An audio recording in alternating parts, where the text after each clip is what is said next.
জয় নিতাই, জয় গৌর। তো বন্ধুরা, আশা করি সবাই ভালো আছো। আর বন্ধুরা, বর্তমানে যেখানে আছি তোমাদেরকে এই পাহাড় আর ড্যামের ভিউ ছাড়া তেমন কিছু দেখানোর মতো কিছু নেই। তো বিভিন্ন সময় বিভিন্ন রকমের ওয়েদার চেঞ্জ হয়, তো তোমাদেরকে সেগুলোই দেখাই। তাছাড়া কী করবো বলো, কাছে পিঠে এমন কোনো জায়গা নেই যে দেখানোর মতো তেমন আপাতত। আর এখান থেকে যেতে গেলে মনে করো যে 3-4 কিলোমিটার দূরে রয়েছে পাকা রাস্তা বা ভালো রাস্তা, তারপরে অন্য কোথাও যেতে হবে। তো নতুন জায়গা, তো যে কারণে আসলে কোথাও যেতেও পারছি না। তো আর ওয়েদারও তো বৃষ্টি, সবসময় বৃষ্টি হচ্ছে, যে কারণে যাওয়াও যাচ্ছে না। এই যে দেখো আজকের ওয়েদার, দেখো ভিউ। আর দেখো যে ট্রলার, মানে স্পিড বোট।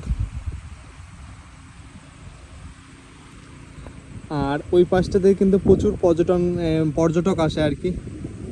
এই ড্যামটা কিন্তু পর্যটন কেন্দ্র হিসাবেও মানে মানুষ ইউজ করে, বা অনেক দূর দূরান্ত থেকে মানুষ আসে। বড় বড় হোটেলও আছে কিন্তু, শুনেছি ওই পাশটাতে ওই শেডে রায়ের কি হোটেল আছে। তো এই পর্যন্ত যাওয়া হয়নি বা দেখা হয়নি, শুনেছি আর কি। দেখো মেঘগুলো একদম পাহাড়ের সাথে কীভাবে মিশে গেছে, কালো মেঘ কত কাজ দিয়ে যাচ্ছে। আর এই কথা বলতে বলতে বৃষ্টি চলে এসেছে। তো তোমাদেরকে আজকের কিছু ভিউ দেখালাম, আগামীকাল আবার তোমাদের সাথে কথা হবে। জয় নিতাই, জয় গৌর।